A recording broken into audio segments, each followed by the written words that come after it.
asalaamaaleykum mbokk yi ñu am mbégte di sant buur yàlla borom asamaan suuf di kaat fii seen jataay Sénégal ca kanam Sénégal ca kanam wala sunu réew mi ni ñu koy xalaatalee xool yi ko gàllankoor si fànn yëpp jëmle nañ li saafara ngir réew mi suqaliku réew mi taxaw réew mi yegg ñun ñëpp ñu bëgg mu yegg.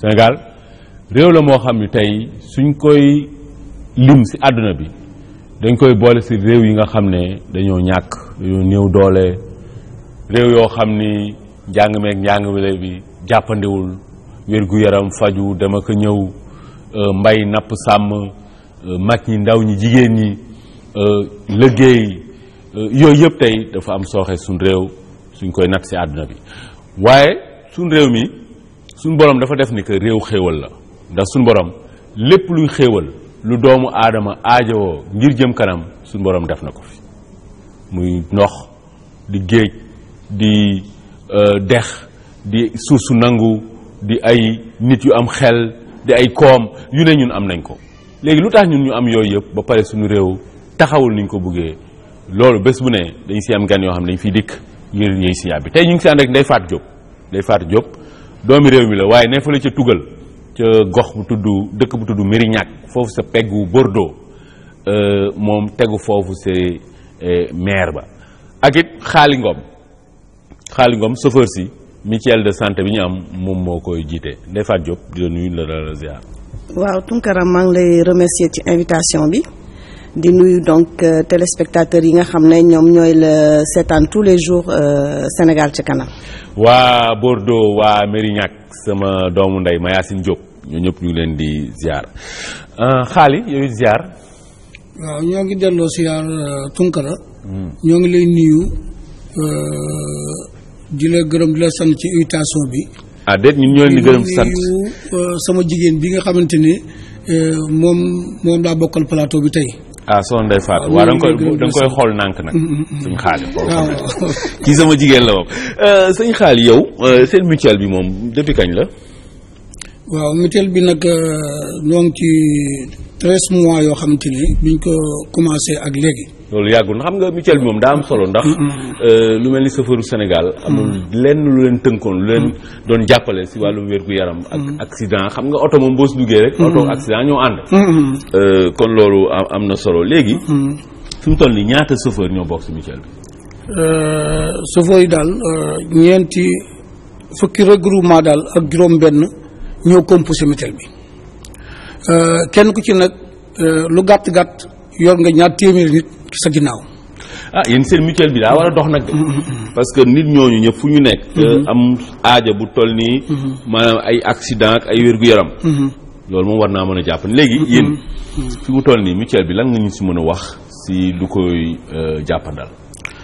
waaw mutuelle bi Tunkara noo ngi ko waxtaane ñun président de groupement yi nga xamante ne ñoo nekk ci banlieue bi ndax dañoo am ay jafe-jafe yu métti yoo xamante ni dafa am ci kaw chauffeur si Tunkara su ma la waxee ne la chauffeur fi toll nii oto bi muy dawal bokkul ci assurance bi su ma la ko waxee da nga naan sax loolu mënta ne. lu tax bokkul ci assurance oto bi.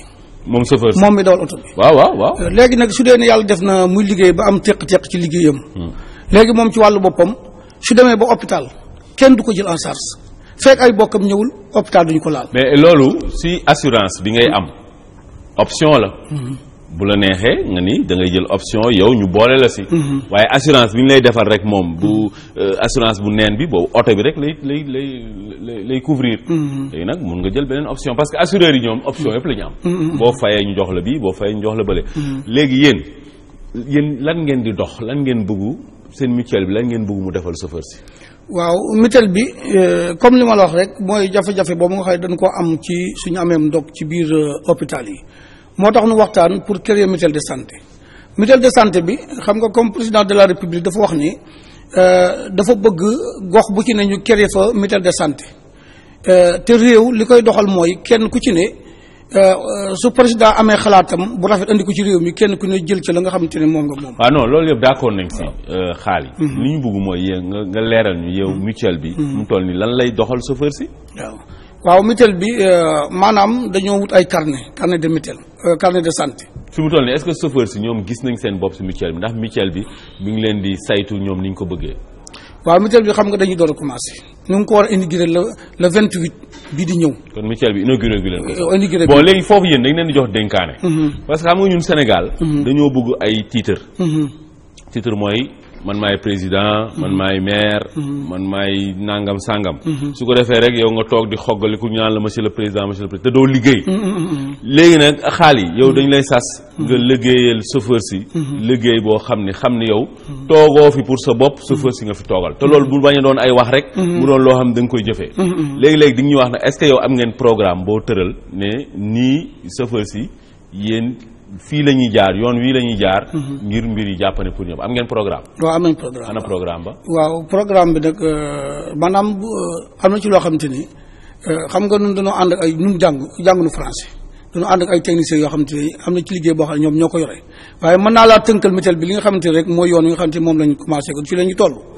muy am nañ carnet de santé bi yow chauffeur bi da nga koy jënd 2000 francs soo ko jëndee 2000 francs weer bu dee da ngay cotiser 2000 francs 2000 francs yi ngay cotiser dafay couvrir ñeenti nit ki sa njaboot ak yow mu juróomi nit yow bu dee ne am na kenn koo xam ne yëg na dara ci yaramam da nga ko jox carnet bi moom mu ñëw ci mutuelle bi léegi noonu bu dee da ngaa war a fay ñetti junni mutuelle bi mooy joxe ñaari junni yi yow nga joxe junni bi.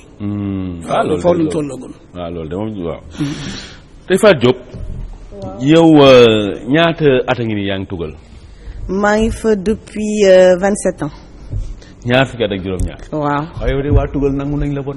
non pas du tout nanguwuñ ma parce que de toute façon même bu ma nekkee foofu aussi damay ñëw régulièrement au Sénégal et puis dañ may liggéey ak Sénégal sax xam nga ñu ngi foofu mais suñu xel yëpp fii la nekk aussi.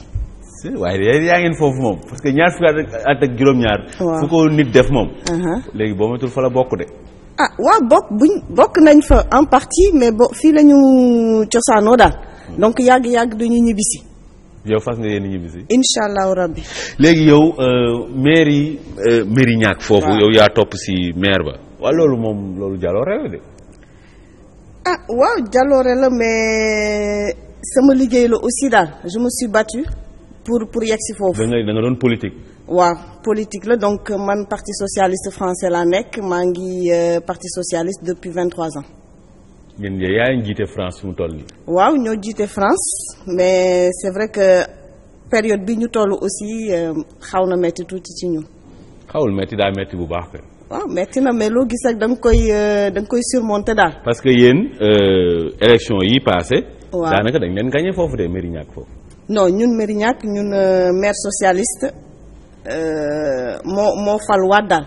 waaw ñun Mérignac c'est une ville socialiste c'est-à-dire que Mérignac mooy deuxième ville de la Gironde après Bordeaux troisième ville en Aquitaine donc Mérignac foofu la usine d'Assaut nekk ñiy defar avion yi Thales aussi foofu la ñu nekk aéroport bi aussi foofu la nekk donc économiquement c'est une ville très importante. léegi yéen waaye Bordeaux moom droite bee ko moom de ñoom foofu. waaw ñoom Juppé moom de su ko fa génne woon. waaw Juppé moo fa nekk mais bon xam nga rek yàlla moo ko fa teg daal comme li ñuy wax fii. Juppé moom neexut a jëlee. waaw neexul a déboulonné quand même parce que depuis 95 mu nga fa depuis Jacques Chaban-Delmas. donc dafay liggéey bu rafet aussi neexul bokkuñu parti aussi mais nag nañ wax dëgg daal. waaw vraiment am na yu bëri yoo xam ne def na ko Bordeaux. xam nga lii dafa am solo parce que tubaab yi ñoom dañu rawee si loolu mooy ñoom am na foo bu ñu fa tollee léegi liggéey la ñuy xool. te Bordeaux moom man dem naa ba foofu ba Alain Juppé moomu toog nañ si bureau jot waxtaan. mais ku ñëw foofu da nga xam ni kii am na lu mu fi def. loo xam ni kenn mënu ko weddi moom. waaw kenn du ko weddi parce que weddi gis bokk ci daal. depuis 95 ba léegi bi mu ñëwee comme Chaban-Delmas à la fin de son mandat donc dafa xawoon feebar bi Juppé ñëwee vraiment c'était une ville endormie. donc il a fait beaucoup de choses aussi loolu wax dëgg yàlla il faut le lui reconnaître kenn mënu ko weddi parce que les faits sont là. am na leneen loo xam ne tamit lu ñu ko si war a delloo njukkal mooy Bordeaux dañoo yàgg nëbb ne que ñoom wàllum njaam bi tubaab yi doon ñëw di ñu ko jàpp fii. ñoom dañ si doon dox. waaw dañ koo yàgg nëbb. waaye léegi moom Alain Juppé moom nee na loolu lu ñu war a nangu la et puis vraiment assumer le passé. pour mën a avancer. waaw tout à fait loolu moom tamit ñu ngi ko ciy remercier c'est vrai que ça a été un peu long mais finalement reconnaître na ko parce que y a des rues yi nga xamee ne que voilà ay négriers lañ ko tuddee ñi ngi foofu donc les gens se battent pour ñu changer tur yooyu daal. xam nga mais quand même reconnaître na lool. loolu rek déjà lu am solo la ay nant ak yooyu ñoom it war nañ gën a bay seen waar léegi Ndeye Fatou Diop. yow nga nekk foofu adjointe au maire loolu ñun Sénégal nan la ñuy jëriñee. c'est-à-dire que Mérignac dañu jumelé ak Kaolack depuis 1982 du temps de Diène Bakar Gueye bi mu fa nekkee maire et donc depuis 1982 ba léegi ñun am na ay actions yu bëri yoo xam ne Mérignac mi ngi koy def envers Kaolack donc vraiment am na maire yu bëri yu fa succédé wu Ablaye Diack Ibrahima Bey Daouda Faye Khalifa Niass Madiène Diouf léegi Mariama Sarr ministre de la femme mooy le nouveau maire de Kaolack te donc maa ngi liggéey ak moom aussi sur les projets futurs mais li ñu fa jot a def daal bëri na et puis on a un partenariat aussi avec les îles du Saloum depuis 1996 parce que xam nga îles yi aussi il y a 19 îles mais yi ci gën a mag mooy Dionewar ak Niodior donc yooyu aussi ñun foofu lañ doon faral di dem action yu bëri foofu la parce que mooy îles yi gën a mag c'est-à-dire que comme exemple rek ma jox la nekk bu kii nawet bi di jege si dañ leen di def may chaque année 1000 moustiquaires imprégnés pour ñu distribuer ko ci îles yi dans le cadre de la lutte contre le paludisme et puis équiper aussi case de santé ou îles yi kii aussi électrifier poste de santé wu Dionewar ak Niodior tabax foofu ay salle de classe aussi dispensaire bi aussi ñu électrifier ko may leen aussi du matériel médical donc loolu yëpp ci îles yi voilà. mais yooyu yéen daanaka social ngeen di gën a def que développement. waaw social parce que ñoom loolu mooy seen demande daal xam nga tam boo ñëwee nit pour dimbale ko da nga koy laaj moom ci ban fànn la bëgg. kon ñoom ñoo war a gën a évoluer xam ne que social bi peut-être bon baax na mais lan mooy loo xam ni dafay développer loolu tamit ñoom war nañ si gën a yëngu parce que xam nga ñun. si wàllum partenariat. ak coopération ñun Afrique ak Sénégal. ñun dañoo xaw a passif mooy ñun dañuy toog rek ñu ñuy jox ñuy consommer. mais liñ ñuy jox nan la ñuy fexee ba mu doon loo xam ne dafay jur ay xéewal yoo xam ne ñëpp dañ siy jëriñoo ba ñeneen ñi tamit ñu jëriñ leen si ñun demeewuñ noonu de. waaw loolu aussi Tunkara dëgg la daal xam nga mooy li ma la expliquer rek xam nga léegi booy jàppale nit aussi da nga koy laaj yow lan moo la gën a soxal. donc ñoom en fonction ci li ñuy wax ñun ci loolu lañ leen di jàppale aussi. loolu dëgg la ñun moom léegi Ndeye Fatou Diop ñu bëri dañuy wax ñu mel ni yow. nekk bitim réew bëggu defar seen réew bëggu defal dara seen réew dañuy wax naan bu ñuy ñëw pour liggéey dafay mel ni ñun bëgguñu liggéey dañuy ñëw gis administration bi diis ñëw boo soxlaa benn këyit rek mu metti lool léeg-léeg ñu lay dawloo pour nga jot kilifa gi nangam pour signer këyit bi yéen loolu da ngeen koy jànkonteel. mais loolu kañ lu am la Tunkara loolu aussi ñu ngi koy ñaawlu daal parce que vraiment boo ñëwee di jàppale nit aussi comme loxo na ca fekk ndimbal na ca fekk loxol borom mais fii dafa compliqué ba nga xam ne da ngay soxla benn këyit wala benn autorité dañ lay dawloo di la wax tey ëllëg suba ngoon ba sa séjour jeex nga ñibbi. te li nga waroon régler du régler wu daal xam nga. mosoon nañu si arrivé ci benn mandat wu maire Kaolack la woon comme ñun dañ doon envoyé régulièrement ay conteneurs di si def du matériel médical des médicaments ak affaire yu bëri daal ba conteneur bi fees ñu yónnee ko ñun ñooy fay conteneur bi ñun ñoo doon fay sax transport conteneur bi du port ba Kaolack mais il est arrivé benn année boo xam ne dañu yónnee conteneur mu yegg si port bi ñoom demuñu jëli ko ba douane moo mujjee saisir conteneur bi jaay li ci nekkoon. waaw te ñoom li ñu waroon def rek mooy dem présenter wu jël seen conteneur. yóbbu Kaolack jël seen conteneur parce que tout était payé depuis lors nag dootuñu yónneeti conteneur. léegi projet yéen tamit. non mais c'est-à-dire voilà donc dootuñu ko yónnee daal léegi li ñuy def mooy jàppale leen les projets sur place comme à Kaolack nga xamee ne que à l'époque aussi on avait équipé carrément cabinet dentaire ou hôpital régional bi may leen ay électrocardiographe et puis tabax ay salle de classe salle informatique u lycée Abdoulaye Niass aussi ñun ñoo ko tabax équipé ko en matériel informatique xam nga loolu c'est sur place quoi au moins dina leen jëriñ dina jëriñ askan bi. les 14 postes de santé aussi yi nga xam ne moom lañ doon réhabilité du temps de Madiayna Diouf am na yoo xam ne dañ leen toj carrément tabaxaat ko def fa maternité def fa dispensaire def fa logement ICP ba pare jënd matériel bi fii sur place yóbbu ko équipé ko daal loolu yëpp pour que askan wi mën si jariñoo léegi bi ñu desee mooy centre de santé wu Medina Baye. parce que centre de santé wu Medina Baye foofu normalement poste de santé moo fa amoon mais comme xalif bi daf ñu ñaanoon que Medina Baye quartier boo xam ne ça fait plus de 20 000 habitants la et puis chaque année dañuy def seen ziar dañuy def màggal bi kii gàmmu plutôt donc ça draine plus d'1 million de personnes léegi bi ñu demee et tout ma défendre dossier bi en France ba nga xamee ne que léegi ak appui wu IMF c'est-à-dire Association internationale des maires francophones d'ailleurs Kaolack ci la bokk sax dafa adhéré léegi que Medina Baye dinañ fa def un centre de santé.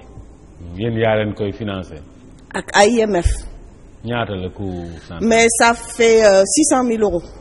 dans 600 les 000 euros mooy environ ay 300. 400 voilà 400 millions daal. voilà environ waaw. xam nga man Ndeye Fatou Diop man du ma ko nëbb man yii man dama ko compte xam nga lu tax. waaw maa ngi lay dégg. parce que pour man tey. bu ñu jëflanteeg ñu mel ni yéen. développement rek la ñu waroon wax. lépp luy social. ñun war nañ ko mun jël en charge parce que tey Kaolack fu mel ni Kaolack muy am gàmbu buy indi 1 million de nit. mais foofu ñooñu waruñu ñaan kenn 400 millions. 1 million de nit kenn ku nekk bu joxe woon dërëm sax. lépp lu ñu bëgg dañ ko mën a am. donc ñun ñu mel ni yéen tubaab yi nga xam ne bon yow doo tubaab waa Mérignac ak ñooñu nga xam ne ñoom dañ ñoo raw lool si wàllum ay jumtuwaay wàllum infrastructure ak yooyu dañu waroon jëflanteeg yéen si wàllum développement. wàllum projet yoo xam ne suñ ko tegee. day nekk ay pont yoo xam ne ñun fa la ñuy jaaree rek ñun. suqaliku mais ba léegi ñun tubaab yi dañuy ñëw may ñu benn case de santé may ñu benn tabax ñu ay école def sa ay ordinateur mais yooyu tey doomu Kaolack xoolal Kaolack suñu borom li mu fa def yëpp si xéewal ak doomu Kaolack yi fa nekk yëpp tey ku mel ni Abdoul Mbaye rek mënoon na ñëw ne moom ancien premier ministre ne moom yow lii ngay wax nii moom da koy jël en charge parce que doomu Kaolack la war na ko delloo njukkal ku mel ni Ahmed Khalifa Niass ñëw ne Medina Baye centre de santé bi man maa koy tabax ku mel ni Sidi Lamine Niass ñëw ne nang xam nga doomu Kaolack am nañ loolu mais tey ñun ba léegi tubaab yi ñu ngi defaral yooyu ba pare ñun ñu toog di xoggaliku te buñ ñu koy defal sax ñun dañuy ñàkk xorom ba kaay jël sa lii ma la may sax ñun duñ ko mun jël ñu xaareen tuuti def sunu jàngatu bataaxal. yow sa message lan nga bëggoon mu leer si bopp ñëpp. waaw Tounkara li ma bëgg rek mu leer mooy mutuelle bi li tax ñu taxawal ko rek. ah waaw loolu wax nga ko. waaw maanaam ni nu bëggee mutuelle bi chauffeur yi taxawee ni ndax bu dee ne dañoo taxawal mutuelle bu toll noonu bëgg nañ chauffeur Sénégal yëpp ci seen bopp ndax ñun dañoo bëgg centrale bi mooy nekk Dakar. mais dañoo bëgg bu ñu paree réseau bu ne ñu taxawal fa benn centre de santé boo xam ni chauffeur boo xamante ne am nga problème wala sa jabar am problème wala sa doom nga mën a dugg ci centre. loolu kañ ngeen koy def. waaw bu ñu inauguré ba pare rek incha allah. dinañu commencé est-ce que yéen plan bi ngeen tëral. am na ay date ngeen ni masalan ne mars ngeen di inauguré mbir mi. waaw léegi ngeen ni décembre. Thiès. Ndar. Louga. Njaareem dinañ am seen centre de santé est-ce que am ngeen ay date yoo leen teg pour loolu. waaw yooyu xam nga maanaam date yi ñu ngi ci dafa am ñoo xam ne dama ànd ak ñoom. président loolu da nga ko war a xam nag. waaw dama la wax ne xam nga noonu dafa am loo xamante ni dañ cee ne di ko xalaat di dox di dem. waaw président kon date yooyu amagul. ba léegi date yooyu amagul. waaw président non gis nga nag liggéey. day tegu si yoon. te yoon bi mooy planification mooy dañuy toog tey. ne ëllëg. si ëllëg bii bëgg nañ def nangam loolu tant que amul dañuy dem noonu rek du am benn affaire yi fu muy yem non président foog ngeen liggéey nag de mutuelle yi mutuelle de santé wu chauffeur si daa am solo lool dañ leen di gërëm di leen sant si li ngeen ko xalaat ak li ngeen ko taxawal waaye nag attention liggéey moo koy doxal de te nii ngeen koy defee nii amul date amul planification amul dara loolu moom day gàllankoor de gis nga ARTP li fa xaw na ngeen liggéey président titre président rek toog di xoggaliku loolu doxal dara de Fatou Diop sa message lu mu doon. waaw Tounkara man damay lancer un appel à l'État sénégalais parce que xam nga fii dafa am institut bu tudd institut Joliot-Curie. mooy c'est un centre anticancéreux mu ngi biir hôpital Le Dantec. dëgg la moom rek la ñu am nag. waaw boobu rek moo fi am te waa sous-région bi yëpp d'après man li ma directeur bi wax muy docteur Mamadou Diop maa ngi profiter di ko remercier ci liggéey bi muy def. nee na ma sous-région bi yëpp Gambie Mauritanie. Guinée Mali ñoom ñëpp fi la ñuy ñëw di faju si. déjà donc il faut que état bi wax dëgg yàlla mu jàppale leen wutal leen donc benn terrain ñu tabax ko def fa un centre anticancéreux digne de ce nom. pourtant président Wade nag amoon na projet bi ba fii. comico Wakaam fii wetu base Wakaam. fa la waxoon la koy def. waaw terrain bi mi ngi fa ba léegi mais léegi nag il faut que nouveau régime bi. Macky Sall bi fi nekk depuis 2012 aussi mu def ci loxoom parce que man vraiment visité naa centre boobu mais sama yaram dafa daw daal léegi bi ma ko visité ba pare man bi ma delloo Bordeaux ci la initié benn partenariat entre centre anticancéreux bu Bordeaux muy institut Bergonié ak centre Joliot-Curie ba nga xam ne commencé nañu fii di yónnee du personnel bu institut bi ñuy dem di perfectionner wu foofu technique chimiothérapie ak radiothérapie te bëgg nañ leen man may matériel aussi daal donc loolu comme li nga wax sànq rek état bi moo ko war a def parce que ku amul cancer aussi. am nga mbokk bu ko am. am nga dëkkandoo bu ko am waaw voilà dund bu jeexagul lu nekk xaj na ci. donc vraiment il faut que état bi jàpp ci c'est bien beau lutte contre Ebola paludisme tout ça mais cancer dafa tas réew mi daal. vraiment il faut que état bi Macky Sall man loolu appel boobu laa koy ñaan. vraiment mu def ci loxoom daal tabaxal leen centre bi parce que le terrain existe léegi nag voilà. te volonté la rek léeg-léeg gis nga yu mel noonu tey boo ko taxawaloon woo Sénégalais yi wala woo ñoo xam ni bëgg nañ ci jàpp léegi mu taxaw loolu du dara. waaw mais c'est-à-dire que xam nga peut-être pour ñoom priorité bi du foofu. alors que loolu c'est très important parce que ñëpp jombul kenn comme lu nga wax ñëpp ñoo ko mën a am dañuy ñaan rek yàlla nañ ci yàlla musal. waaw mais vraiment daal ñu jar a jàppale lañ. ak l'empire des enfants aussi bi nga xam ne madame Anta Mbow mooy présidente bi. loolu aussi il faut que état sénégalais bi jàppale Anta Mbow parce que mi ngi def liggéey bu rafet te elle n'a pas les moyens état bi defu ci dara. donc loolu aussi vraiment maa ngi ñaan état ñu dugal ci seen loxo aussi Tounkara. président yow looy jeexale. waaw Tounkara jërëjëf man li may jeexale rek mooy mutuelle de santé bi nga xamante ne moom la ñu créé da nga wax ne yéen président yi na ngeen liggéey. waaw. noo ngi góorgóorlu fi suñu doole yem. ndax nit du def. loolu doyul nag waaw noo ngi waaw noo ngi def ñun am nañu waaw ñun am nañu suñu demee ba am ay partenariat war a jóge Belgique. ñëw pour jàppale ni ci ay matériels yoo xamante ni dañu koy jàppale ci mutuelle de santé bi kon noo ngi def ay pas. mais loolu da nga leen ko ñaan. waaw dañ leen ko ñaan. waaye yéen commencé wu leen di ñaan. waaw de ñun am. président ñaan moom naa la wax ku commencé ay ñaan yi boobu sa affaire du dem de. waaw de ñaan xam nga ñun kii li may wax sama jigéen bi wax léegi ne ndimbal nañu fekk loxo borom ñun buy ñëw dafa fekk am lu nu am nañu suñuy matériels yoo xam ne ñoo ko jënd suñu alal yi bopp. foo leen jëlee xaalis bi. non ci suñuy regroupement. président regroupement yi ñaata ngeen si dépensé. dépense dañu ko bëgg a mat 800 et quelques mille yoo xam te ne fi ñu toll dépense nañu ko ci matériel boo xam ne mi ngi ñu teg. matériel médical. matériel médical mi ngi ñu teg fi ñu toll nii. 800 000 xanaa yéen ay aspirine ak ay yooyu ngeen jënd. waaw xam nga 800 000 léegi tekkiwul dara si matériel médical. waaw xam nga nit itam mën na la jaay matériel boo xam te xañ na yow di nga ko xeeb ci prix bi nii waaye nam la koy jaay la ndax nit mën na laa jàpp. matériel bi ay lan ak lan la. matériel bi am nañu ay matériel xam nga affaire docteur yi man yooyu jàng mën ma ko. docteur yow nag président li nga xam bëri na de. waaw mais. yow xamoo plan yi xamoo matériel yi président. waaw xam nga yow ñaata at nga war a nekk président dañ la fal pour ñaata at. man ñun sa mandat 300 la. kañ lay jeex. sama mandat jeexu dese naa du métal bi de pour sa regroupement. xam nga suñu falee. waaw par ñetti at la mandat bi jeex. yow sa mandat kañ lay jeex. sama mandat daal war na maa am 12 mois daal bi ñu ma falee ak léegi. muy at. war na toll si at. waaw mu des la ñaari at. waaw te su mandat bi jeexee da nga bëgg ñu falaat la. waaw. pour ñu falaat la foog nga liggéey de. maa ngi liggéey. liggéey bu wér indi ay résultats. waaw pas ay kii nangam kii ak yooyu. parce que yéen président yi. li si ëpp Sénégal xam nga lu ñu neex. maay président bi toog. waaye nag liggéey bi moom. c'est sur le terrain. waaw.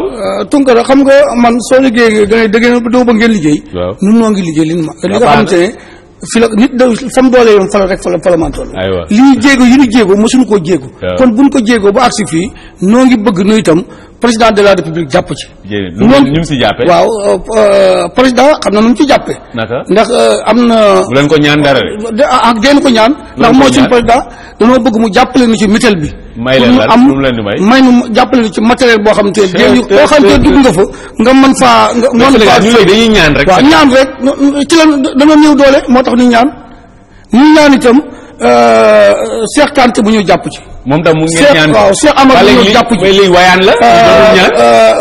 président li wayaan la.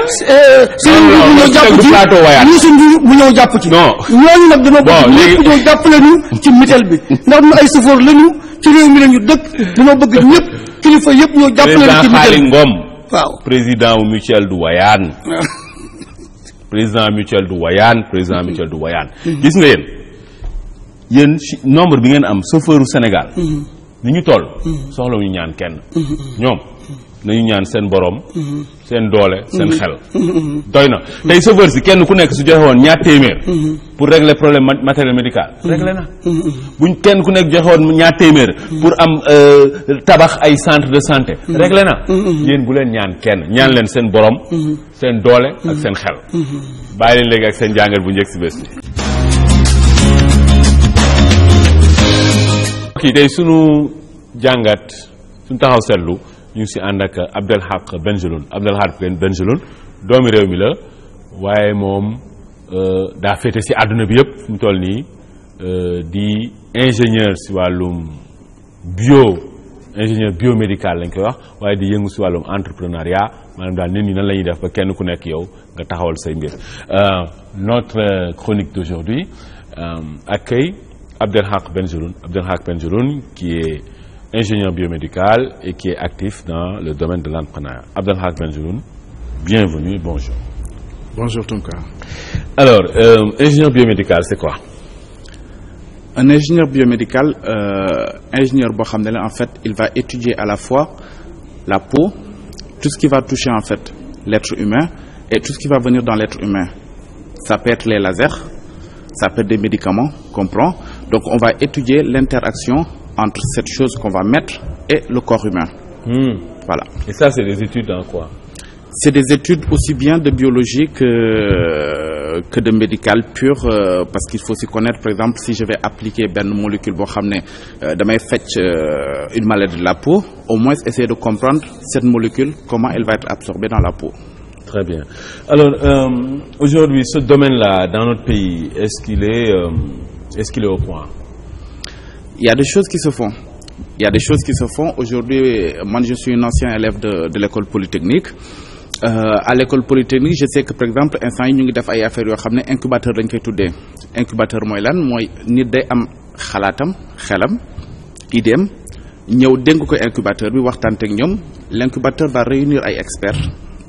Ces experts-là, ils peuvent l'aider à justement concrétiser cette idée en projet de société d'entreprise. Mais incubateur yooyu fu mu toll nii foofu lañ ko defee polytechnique du loo xam ni lu law la si biir réew mi. Il cherche à justement ce que ça soit. L'idée en fait c'est def benn incubateur boo xam ne incubateur maître la buñ ko réussir on peut justement poser des antennes un peu partout. Tey jii boo demee Maroc, tey jii boo demee France, justement c'est ce même modèle en fait qui est déployé pour permettre en fait à tous les jeunes, c'est-à-dire que normalement lu ñuy wax voilà xaalis wala lu mun taxe que tu ne concrétises pas tes idées. Si tu as une bonne idée, on n'a pas besoin que tu aies beaucoup d'argent pour le développer. Très bien, loolu daf ñuy indi si wàllum entrepreneuriat bi ngay yëngu leeral ñu ko. Entrepreneur man à la base en fait je suis un entrepreneur dama développer benn laboratoire boo xam ne elle s'occupe que des problématiques des peaux noires. C'est-à-dire que nos peaux en fait voilà, on a des problématiques qui sont différentes des autres peaux. Ñun bu ñu defee ay bouton par exemple ci peau tubaab en fait ça va mettre quelques semaines pour disparaître. Bouton bu amee ci peau noire ça ne va pas être quelques semaines, après da nga am lu ñuy wax tache boobu en fait ay années lay def ci deru nit ku ñuul avant qu'elle parte. Jusqu'à présent nit di développé wuñ en fait ay solutions pour développer. Ñun instant yi loolu la ñuy jéem a développé. Donc dañuy travailler ak ay universités yu nekk France, ay universités yu nekk UCAD aussi. Mais man j'étais pas multimillionnaire pour lancer cette société, mais j'ai une bonne idée. Donc l'objectif de cet entrepreneuriat, c'est de montrer en fait qu'aujourd'hui, si on sait s'adresser aux bons interlocuteurs, on a le moyen de transformer une idée à une société d'entreprise. léegi ñi bëgg def entrepreneuriat fi mu toll nii Sénégal ñoom ñu mel ni yow ñii nan ngeen leen mën a yombalal leen mbir mi. lu ñu leen mën a yombalal mbir mi mooy déjà ñu xam ne am na ay structures yu fi nekk, c'est-à-dire qu'en fait au Sénégal on aime bien dire que voilà les choses ne vont pas et tout ça, mais c'est pas forcément. Par exemple tey jii man j'ai créé aussi bien une société en France qu'une société au Sénégal. Dans un pays comme le Sénégal, une société on peut le créer en 10 jours au guichet unique de l'APIX. C'est pas la vérité en France. Ma société, j'ai mis quasiment 4-5 mois avant de pouvoir le créer en France. Donc du coup, finalement, toute la partie administrative paperasse au Sénégal, je pense qu'on est l'un des meilleurs pays au monde sur la création d'entreprises. Donc ça, déjà, des structures comme l'APIX, comme l'appui des PME, je pense que ça mériterait que les gens le connaissent, le savent, pour se dire qu'en fait, buñ toog rek xaar, voilà, nañ dem gis nit yi, nañ dem waxtaan. Parce qu'il y a des choses qui sont en place et qui permettent justement d'avancer. Alors le message, c'est quoi? Le message que j'ai envie de dire, c'est que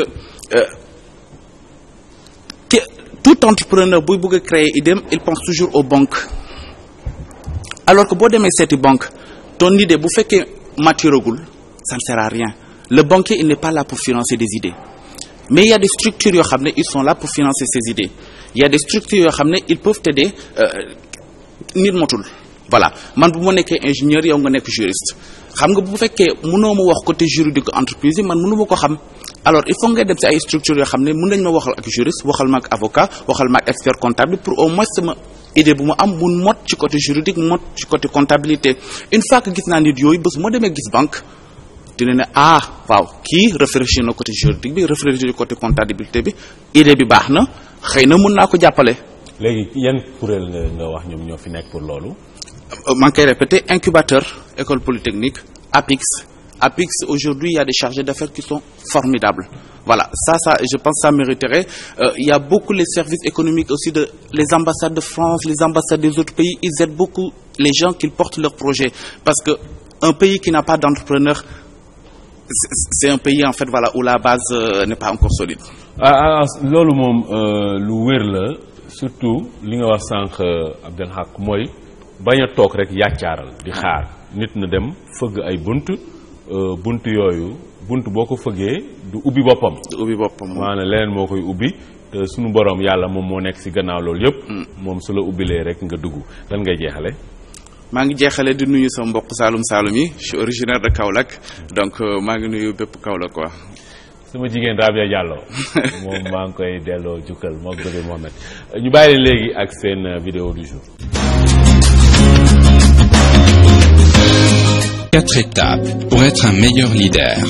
Les leaders ne sont pas forcément des PDG ou de hauts responsables. En réalité, un leader est quelqu'un, parent, proche, ami ou enseignant, qui exerce une influence sur la vie d'autres personnes. Dans leur livre « Great Leaders Grow, Becoming a Leader for Life », Ken Blanchard et Mark Miller élaborent que pour devenir un leader, vous devez être prêt à évoluer selon les 4 principes suivants. 1. Acquérir des connaissances. Pour évoluer, les leaders doivent d'abord acquérir la connaissance d'eux-mêmes. Ils doivent comprendre de manière approfondie leur domaine de compétences, leurs collègues et le principe du leadership en lui-même. Acquérir de nouvelles connaissances doit être un réflexe constant. 2. Aider les autres. Les leaders doivent aider les autres en leur enseignant par exemple certaines notions, en interagissant avec les membres de leur équipe et en posant les bonnes questions, des questions qui poussent les autres à réfléchir. 3. Élargir ses horizons. Les leaders doivent constamment élargir leur horizon d'un point de vue professionnel et personnel. Professionnel, aller voir un client au siège de sa société, passer du temps avec les cadres les plus expérimentés ou demander aux personnes les plus performantes de partager leurs meilleures pratiques. Et personnel, en dehors du travail, visiter d'autres pays, découvrir de nouvelles occupations, apprendre une langue étrangère et lire des histoires qui n'ont rien à voir avec son industrie ou sa spécialité professionnelle. 4. Rechercher la sagesse. C'est la capacité à appliquer ses connaissances, ses compétences et les leçons enseignées par la vie de manière appropriée au bon moment. La sagesse ne s'obtient pas, on doit partir à sa quête. Cette poursuite nécessite les actions distinctes suivantes. L'auto-évaluation, acquérir des connaissances et se comprendre soi-même avant de comprendre le monde. Un compte-rendu honnête, apprendre des autres et poser 3 questions essentielles à ses collègues de travail. Par quoi dois-je commencer? Que dois-je continuer à faire? Et que dois-je arrêter de faire? Il n'est jamais trop tôt pour poser les bonnes questions. Demander conseil aux autres. L'on est tourné vers le futur si l'on demande l'avis des autres, et vers le passé si on leur demande un compte-rendu. Il s'agit de poser les questions suivantes. Quelles décisions ont le plus contribué à votre réussite? Que savez-vous aujourd'hui et que vous auriez aimé savoir il y a 20, 30 ou 40 ans? Le temps, les connaissances acquises par l'expérience nourrissent la sagesse. Celle-ci ne s'acquiert pas en une nuit. Cela peut prendre de nombreuses années, voire une vie entière. mbokk yi tey suñu taxaw seet ñu ngi sànn ak Louis Gomis doomi banlieue bi la di acteur de développement ñëw fii pour yéey yàbbi si fànn yoon Louis ziar. waaw maa ngi ziar Tunkara. Louis ziaral ma si njaago Tunkara man lii la an kontaanir añ ko lu mboos buuc bon sama mbokk maa njaago yëpp ñoom sénateur Charles Mendy bu Guédiawaye sama wóllëre la ñoom Betty Mendy fële ca Lyon ñoom Jean-Louis Gomis maa ñooñu samay doomu ndey lañ ñoom Patrick Boissy ñoom ñëpp sama ay wóllëre munoo bàyyi tamit Dieudonné Bass xam nga ñoo ñëpp samay gis nga man si kër gi laa alors Louis banlieue bi yéen fu mu toll nii ban jàngat nga def ci wàllum environnement bi. waaw jàngat bi ñu ci def daal ba tax tamit tey ñu sollicité woon émission bi maa dañoo seetlu depuis 2009 lañ taxawal pour wax ñi nga xam te ne xamuñu woon ñi ngi dégg luy wate peut-être xamuñu ko 2009 lañ taxawaloon collectif boo xam te ne yëngu ci wàllu ndox mi. wàllu mbënd bi surtout mu polarisé woon 54 quartiers yoo xam dañoo inondé ci Yeumbeul Nord bi ma dëkk. yàlla def tey ji ñu jaarale ko ci association des délégués de quartier ñu tànn ma comme xale ma nekk seen coordonnateur. naam am na lu ñu def nag wax dëgg yàlla def nañ fay réalisation collectif bi taxaw na xeex aussi bari nañu ay tali def nañ ay sitting def nañ lu ne pour lan gouvernement bi ñi ngànk nguur gi ñëw jàppale ñu ba def nañ fa ay réalisation mais nag am na lu des. mais nag Louis. gouvernement président Macky Sall bi ñëwee ñoom dañu tabb sax ministre boo xam ne. si banlieue bi la dëkk ba pare di toppatoo affaire inondation yi. loolu nag. xam nga tabb ministre. Fatou Tambédou jox ko lu ñuy wax ne ministre délégué. waaw Diène Farba di patron. ministre délégué mën nañ ko méngaleeg lekk bi bon Tunkara mënut a def dara. ministre délégué mënul def dara. non mais nañu wax dëgg xam nga tey bu fekkee Diène Farba mooy patron am. moom ñu ne ko ministre délégué nga. ministre délégué mën na ko comparer comme kii rek une coquille vide nañu waxante dëgg tamit. Fatou Tambédou coquille vide. non mais loolu lañ ko mën a kii quoi parce que wax dëgg yàlla bu fekkee amul prérogative pour def dara wala def dara wax dëgg yàlla donte bëgg na wala muy jéem te kay di patron boobu léegi sax lu ñu ci gën a naqari mooy Diène Farba ba mu nekkee ministre ba léegi mësul teg tànkam ci banlieue bi. daa ragal banlieue. non c'est pas pour xamoo tax mais tamit xam nga tamit. Farba de ay France lay dem ay Amérique dem di làkk ay anglais yu jàmbik sax. voilà faluñu ko pour loolu nag ñun faluñu ko pour loolu parce que ñun banlieue bokk na ci ñu koy fay ba ci yow mi toog bokk nga ci ñuy fay Diène Farba tey jii bu ñu dénkee ab mbir damaa yaakaar bu ñu dénkee dara war nga dem nemmeeku li nga xam ne moom la Fatou Tambédou chaque jour mu nga fa. non Fatou Tambédou bu fa ñëwee tamit te mënul jël benn période pour def dara tamit doon. waaw léegi luy sànq nee nga ay réalisation am na. non réalisation am na ca gouvernement bu njëkk ba dañoo xam ne dëgg dafa am loo xam te ne. ban gouvernement bu njëkk bu Abdoulaye Wade def nañu. gouvernement Macky Sall nag am na lu mu fa def mais banlieue ba tey jii boo demee Kër Massar. ñoom ñu ngi leen di xaar te président moo fi waxoon programme décennal de lutte contre les inondations yaa ngi dégg Kër Massar boo fa demee ndox maa ngi leen di sonal. bon nga dem Malika ndox maa ngi leen di sonal Yeumbeul Nord ndox maa ngi sonal. léegi da nga wax ni mbënd mi jeexul foofu. non jeexul foofu tamit. yaa ngeen si ndox mi. mais dafa des li nga wax ñoom xam nañ ko ñu ngi ci ndox mi ba léegi ñu ngi dund ci ndox mi. tamit est-ce que yow yaa ngi dund si ndox yow. mais tamit fa dëkk waaye mbal may dégg. mais sa kër yow amul ndox. waaw sama kër amatul ndox parce que dañu ñoo tuxal mais tam bu fekkee da ngay coordonné benn kuréel wax dëgg yàlla du caaga ne ko sauvé nga rek da ngay bàyyi say morom. loolu dëgg la waaw. parce que loolu tamit góor moom ko. d'autant plus tamit sama religion mayuma ko ak religion bu mu la doon du caaga ne sa affaire baax na rek na nga bàyyi ñeneen ñi quoi. loolu moom wax dëgg yàlla loolu yëpp politicien la. voilà mu ngi noonu nag te surtout politique bi nga wax solo wax ji moo ëpp jëf ji wax ji ci boppam moo ëpp jëf ji. yéen fi mu toll yan jëf ngeen di xaar. jëf yi ñuy xaar mooy lan ñu ñëw éradiquer li nga xam te ne mooy problème mu ndox mi. loolu mënuñu ko nag. non mënuñu entièrement. gis nga. donc war bu ñu ne mënuñu ko tey jii gars yi bu nekkoon tey jii li dafa soppali ko nekk pétrole jëlee nañ ko fi nañ la ko. non mais donc. non luy farceur. non question farceur dañu ko dégg dama lay wax ne xam moom ndox mi tey jii bu ko yàlla soppali woon dama nekk pétrole. mais da ngay xool bassin yi dañ ko tabaxee. ba mais parce que pétrole boobu dañ koy jël dem léegi dugal si ay oto taal ko bu tàkk. waaw mais parce que intérêt moo ci am. waaw dëgg la du dëgg. intérêt moo ci am moo tax ñu def loolu. mais tam ñoom ba ñuy campagne dañ doon politiser ndox mi fan lañ ñu. président ñëw na fa sol ay bot moog ñoom El Hadj Kassé ak yooyu ñëpp ñëw nañ fa.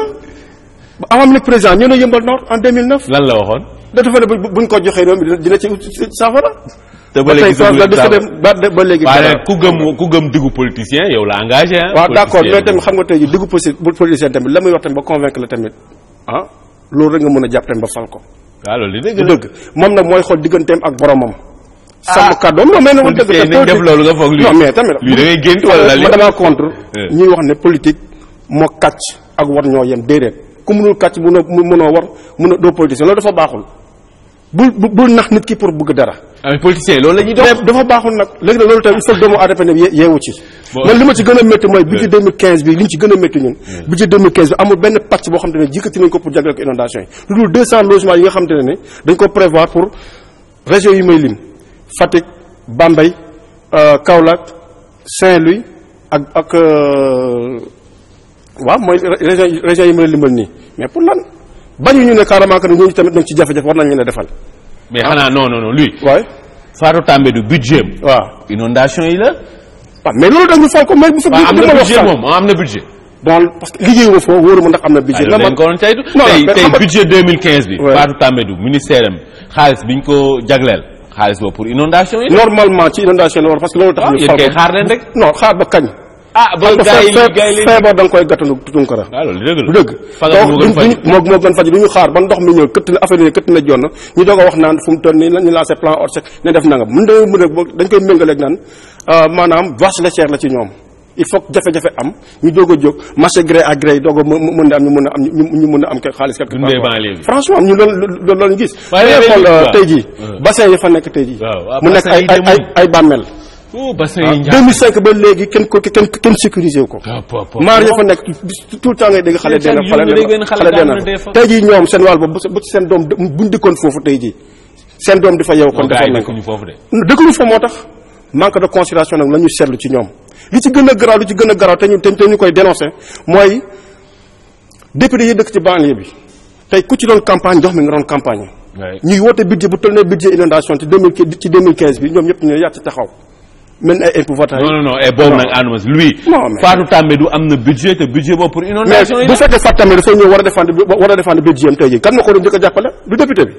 waaw bu député bi ne taxawee nag noppi sacrifier na population bi. bon mais lui yéen est-ce que le problème mooy que banlieue bi est-ce que waruñu ko déguerpir parce que banlieue bi ay zone ndox la woon jamonoy sécheresse nit ñi ñëw sànc yu sauvage est-ce que du banlieue bi dañ ko war a déguerpir carrément. non xam nga Tunkara bu loolu tey jii bul xool li politiciens di wax en 2012. bi fi ndox mi ñëwee ji sonal nit ñi Nord Foire tawul. nit ñi jóge fa ñëw ñu casé biir foire ba. kon donc fa ñu dëkk zone sauvage la. non ah. est-ce que taw yi daan taw 1960 nanga ne boobu juddoo gu ma man xaw ma ndax yow mais taw yooyu tawatul. taw yu foree noonu. waaw mais amatu fi c'est parce que forage yi nga xamante ne moo daan manque nappe phréatique bi ñoom dañoo tëj forage yooyu forage yi nañ leen tawaat jël ndox moom di ko jox maraîchers yi boo demee ci maraîchers yi tey jii ndoxu usine bi la ñuy arrosé. sa message lan la luy. sa message mooy di interpeller le président Macky Sall.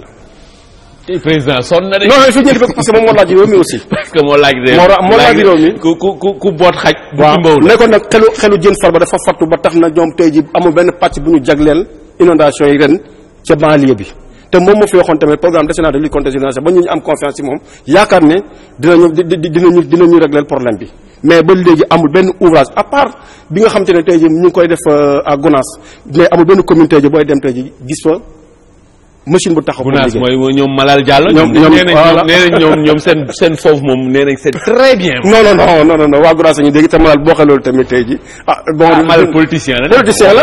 d'accord dégg nga lafañ borom mbaam lay faral te aussi tamit mënul toog. waxaatal loolu. lafañ borom mbaam lay faral. lafañ borom mbaam lay faral. waaw la muy faral borom mbaam. tey jii ku ëmb sa sànq la ëmb sa kersa tey jii bu ma ñëwee tey jii boo taxawoon fii di yàq borom kër gi lu mel ne xeme doo fi yendu. déedéet mu ngi noonu nag loolu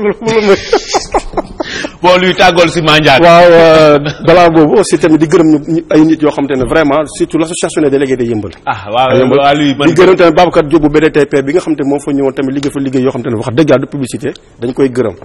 léegi ba ñu si ni wayal si Mandiack wayal. non mënu ma woy nag wax dëgg parce que baat bi neexul. non jéemal rek. man lii la añuy gërëm miir ba ñaam bi mekk. non way si Mandiack. non mënu ma woy Tunkara. bàyyi ma waxal benn thème. non woy ko rek ap ma tàcc. non man mënu dégguma Mandiack su ma déggoon Mandiack.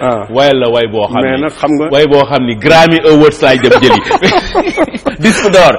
yow tam wayal ba tuuti. après Babou Ndiaye ñu wàcc ci suusal mu dem ci studio bi wayal la yéen a loolu neex ko. aywa tàggool si Mandiack bon.